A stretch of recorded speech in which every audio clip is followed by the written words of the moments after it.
kallis peresaate vaataja, meie oleme taas Järvel treenimas. Mina olen Monika Lauri.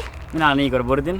Oleme personaaltreenerid, tegutseme City Spas ja täna siis tegime sellise väikese kardiotreeningu ja nüüd tähelepanu kõhulihastele. Klassikalised kõhulihase harjutused tehakse tavaliselt selilimaas, aga meie nüüd näitame ja innustame teid hoopis teistpidi asjasse suhtuma. Mina tahaksin nüüd proovida, Igor. Hästi, mina võtan siis järje üle, hakkan siis Monikat juhendama. Mulle võtan nüüd plangu asend, ehk siis küünarvartele, karbad ilusti maas. No nii, kea siis alguseks võimalikult sirgeks, keskosa ilusti hoitud ja natukene allapoole ja vaat nii. Harjutused on siis põlvetõsted vastas küünarnuki suunas. Tõstad hingad välja ja teine põlv vaheldumisi. Väga ühe korra veel ja küll. No nii, järgmiseks siis külje peale, ehk siis külgplank. Jalad siis kas sätid pealoleva jala teise ette või üksteise peale. Jällegi jälgid, sul pea on tähti sirge. Nüüd tähtis on see peaasend, et see pea ei kuku kuskile kõrvale, aga on alati neutraalselt ilusti ja otse keaga.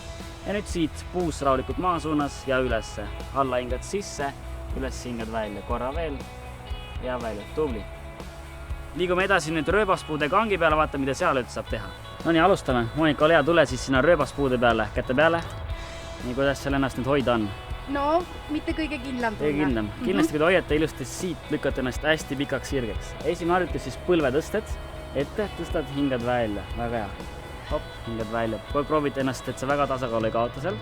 Järgmiseks läheme natukene raskemaks, sirged jalad ette. Tõstad hingad välja. Tubli täpselt sama hingamine. Olete paarilisega natukene motiveerimiseks, siis natuke kõrgemale. Nii, natuke veel, üks veel. Ja super. Nii. Mõnus! Liigume edasi kangi juurde.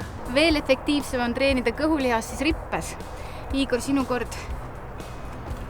Jalatõsted, jälle võib alustada kõverdatud põlvedega.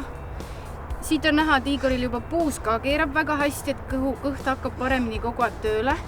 Edasi sirutused sirgete jalgadega. Nii.